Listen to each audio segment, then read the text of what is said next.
Assalamualaikum and what's up guys, hope you all are in good of your spirits. So guys, if you haven't subscribed my channel, do subscribe it and please share it with all your friends and fellows so that I might help them as well. So guys, our today's topic is mumps. What is mumps? Mumps is basically a contagious disease that starts with a fever, headache, muscle aches and body aches, tiredness, loss of appetite, and eventually it causes swelling of your salivary glands, especially the parotid glands. Okay, so this is mumps. As you can see in this picture, यहाँ पे आपके पास ये parotid gland की swelling हुई हुई है. So it is an infection caused by a virus that easily spreads through saliva and mucus. It usually happens in kids who haven't been immunized.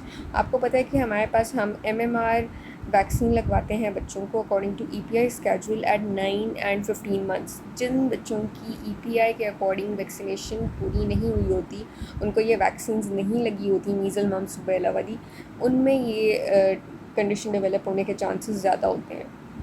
You can see here, this is the normal parotid gland and this is the swollen parotid gland in case of mumps. Mumps को हम दूसरा नाम देते हैं parotitis. ठीक है, so other name for mumps is parotitis. This you can see इस बच्चे का ये वाला जो gland है it is swollen और इसको mumps हुआ हुआ है. Same in this picture you can see. Now what are the causes and risk factors of mumps? हमारे पास जो mumps है ना, it is caused by virus. It is a viral disease and it is cause by paramyxovirus. ठीक है, so इसकी cause क्या है? It is paramyxovirus that is basically causing mumps. उन बच्चों में जिनको वैक्सीनेशन नहीं लगवाई जाती, उनमें मम्स के होने के चांसेस बहुत ज़्यादा हैं. ठीक है, so the patients who are not vaccinated at their young age, they have most likely chance to develop mumps. उसके बाद हमारे पास वो लोग जो ऑलरेडी इन्फेक्टेड मम्स पेशेंट के साथ कांटेक्ट में रहते हैं, ठीक है, and they are not vaccinated as well, उनमें भी मम्स डेवलप होने के चांसेस बहुत ज़्यादा हैं. या वो लोग जो इम्यूनो सप्रेस्ड हैं, उनमें भी मम्स डेवलप होने के चांसेस ज़्यादा होते हैं. Now how it spreads, how does the mumps virus spread? Basically it spreads through airborne droplets while coughing or sneezing, या फिर through saliva while kissing or shedding drinks, या फिर it is spreaded by touching contaminated surfaces. Now what is the pathogenesis of this disease? Basically it has the respiratory transmission of the virus. The replication of this virus occurs in the nasopharynx and the regional lymph nodes.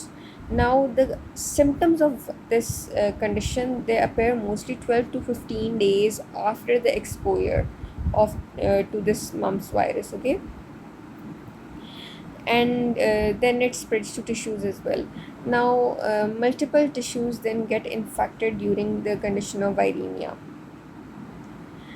फिर मैंने आपको बताया था कि हम measle mums rubella वाली MMR vaccine जो है वो पेशेंट को पूछते हैं उसने लगवाई है बचपन में या नहीं.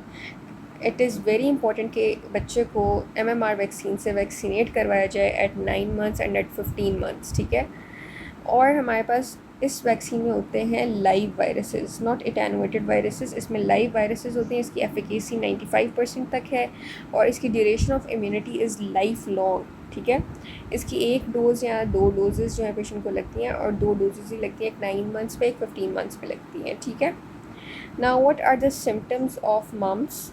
पहले तो आपको पता होना चाहिए मम्स में भी बैक्टीरियल और में कॉज बैक्टीरियल और वायरल इन्फेक्शन. जो बैक्टीरियल हैं they are mostly due to super added infections. ठीक है, जो बैक्टीरियल सिम्टम्स बेसिकली आपके पास आते हैं, सॉरी, वैसे तो इसकी वायरल कॉज है, लेकिन जो इन्फेक्शंस हैं देयर में भी बैक्टीरियल वायरल. बैक्टीरियल जो इन्फेक्शंस है these are super added bacterial infections, जो फिर आपके पास बैक्टीरियल इन्फेक्शन वाले सिम्टम्स कॉज करते हैं. ठीक है, एंड देन आपने ये बात याद रखनी है कि जनरली हमारे पास जो मम्स के पेशेंट्स में सिम्टम्स अपेयर होते हैं they are about 2 to 3 weeks after catching the disease. ठीक है, अर्ली सिम्टम्स में आपके पास पेशेंट में आपको क्या देखने को मिलेगा? Fever, headache, muscle x, fatigue, loss of apatite.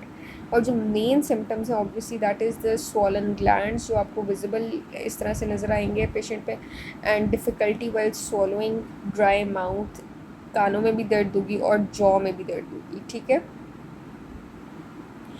Now you can see in this figure कि किस तरह से उन्होंने डिफरेंट सिम्टम्स आपको बताए हैं इन केस ऑफ मम्प्स। मैंने आपको जैसे बताया फर्स्ट सिम्टम में occur with 12 days of infection, ठीक है, मतलब after the patient has expose to virus, उसके बाद उसके 12 days के बाद आपके पास फर्स्ट सिम्टम जो है वो अपेयर होता है। इसमें हमारे पास अब कौन कौन से सिम्टम्स होंगे? Swelling of parotid glands, headache, joint pain, feeling sick, dry mouth, mild abdominal pain, loss of appetite, high temperature, feeling tired, ठीक है, these all are the symptoms. Now what are the complications that may develop in case of mumps? सबसे पहले तो swollen testicles, ठीक है, जिसको आप orchitis का नाम भी देते हैं। It can cause even infertility, so to treat mumps is very important, ठीक है। इसके अलावा वायरल मेनिंजाइटिस हो सकता है, इंसेफेलाइटिस हो सकता है, पैंक्रेटाइटिस या स्वॉलन ओवरीज हो सकती हैं, हेयरिंग लॉस, मिसकैरेज जो हैं, ये सारे कॉम्प्लिकेशंस पेशेंट में डेवलप हो सकते हैं। Now let's range the complications. आपको मैंने बताया ऑर्गाइटिस जो है सबसे कॉमन है as a complication of mumps. 20 to 50% जो है पोस्ट प्यूबर्टल मेल्स जो हैं इसकी वजह से अफेक्ट हो सकते हैं। देन CNS की involvement is seen in 15% of the clinical cases. Pancreatitis आपको 2 से 5% लोगों में देखने को मिलता है as a complication, and deafness is seen in 1% among the 20,000 people। और डेथ जो है एवरेज 1 per year जो है डेथ आपको पेशेंट्स में देखने को मिल सकती है, जस्ट 1 डेथ, ठीक है। So it is not that lethal if it is treated timely, and basically it is not treated as such। ये खुद ही जो है एक हफ्ते बाद सेटल डाउन हो जाता है, खुद ही ठीक हो जाता है। लेकिन if you treat, then how would you treat? So mumps is treated basically by using ice or heat to ease the swelling and discomfort at the site of swelling। हम इधर ice packs वगैरह लगा सकते हैं। Then you will ask the patient to drink plenty of water, ठीक है। इसके अलावा आपने पेशेंट को पैनाडोल कहना है कि अगर उसको फीवर हो रहा है या इस तरह की कोई कंडीशन है, बॉडी एक से, तो पैनाडोल लिए। Non aspirin medications like acetaminophen and ibuprofen can be used to bring a fever under control and help with pain from swollen glands। Got it? Then mumps is a highly preventable disease because of the effectiveness of MMR vaccine। Okay, so what are the different treatment options? Bed rest आपने patient से कहना है, plenty of fluids ले, ORS डाल के पानी में वो ले, पैरासीटामोल लेगा to reduce pain and fever. Then cold compresses are held against the swollen parotid glands.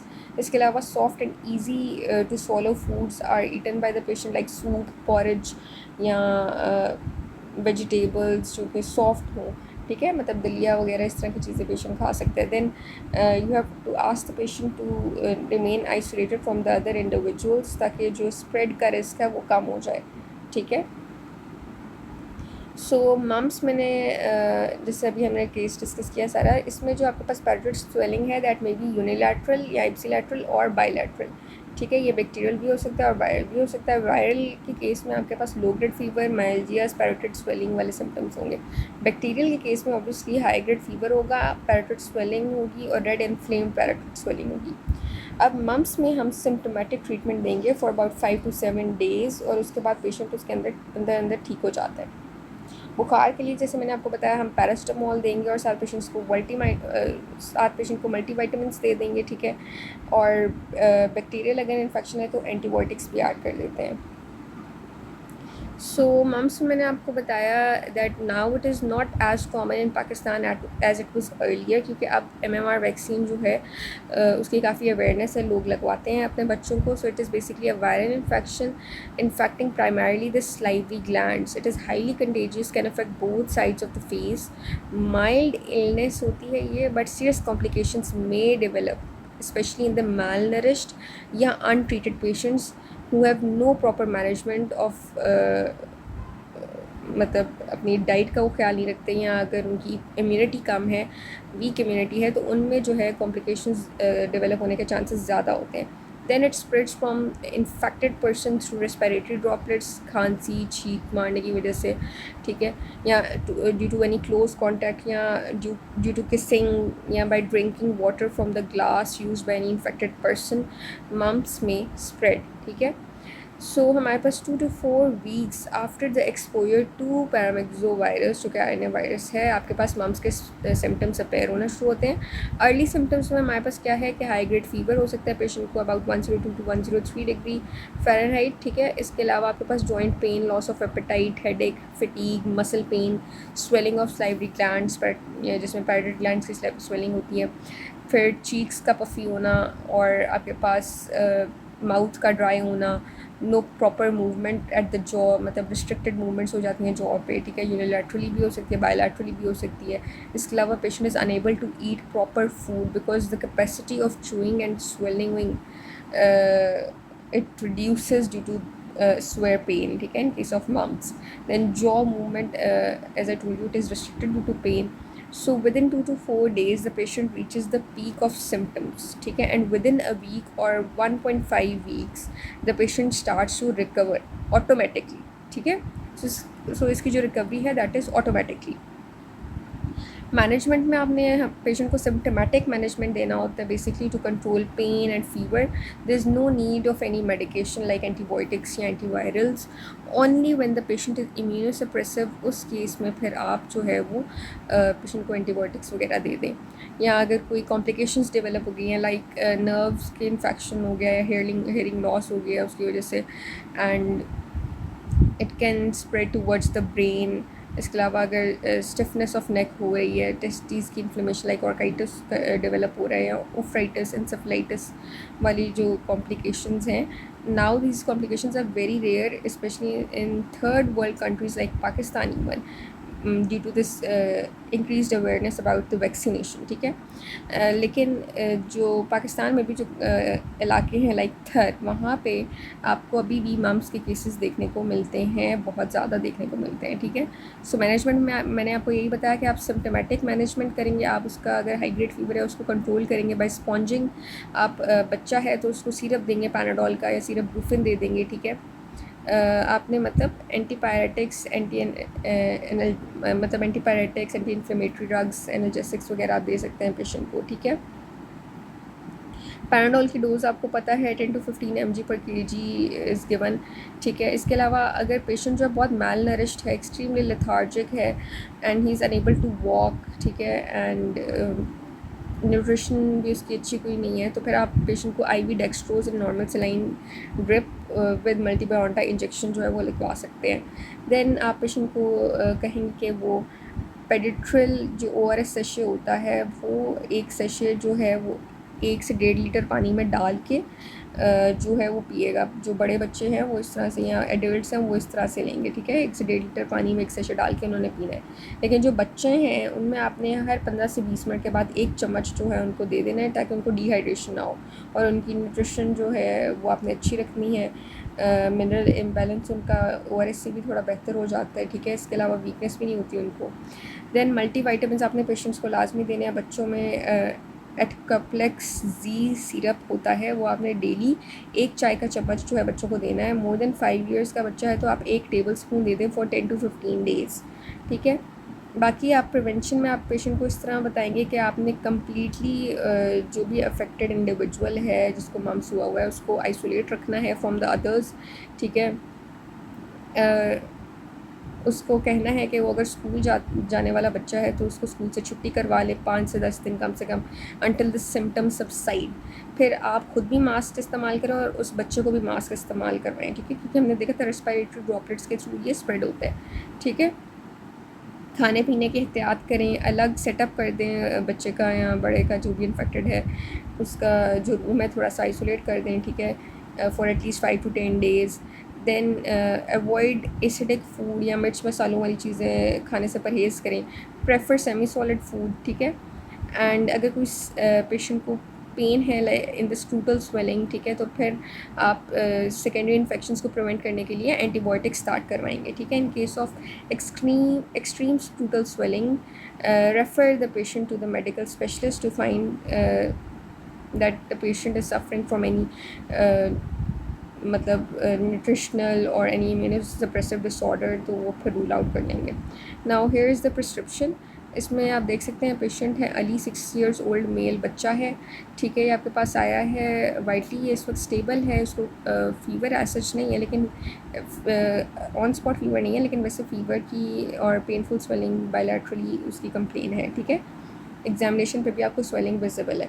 तो आप पेशेंट को सिर्फ कैलपूल देंगे TDS में, ठीक है। एक चाय वाला चम्मच 5 दिन के लिए आप सिर्फ बिडालीन दे देंगे, एक चाय का चम्मच सुबह शाम, ठीक है। और पेशेंट को काउंसिल करेंगे कि स्कूल से छुट्टी करें, ठंडी खट्टी तेल की तली अशिया से परहेज़ करें और रिश्तेदारों के मशवरों से इज्तनाब करें, ठीक है। सो इस तरह से आप मम्स वाले पेशेंट को ट्रीट करेंगे। आई होप आपको ये केस समझ आ गया है। Guys, if you like the video, please do share with all your friends and fellows. Thanks for watching.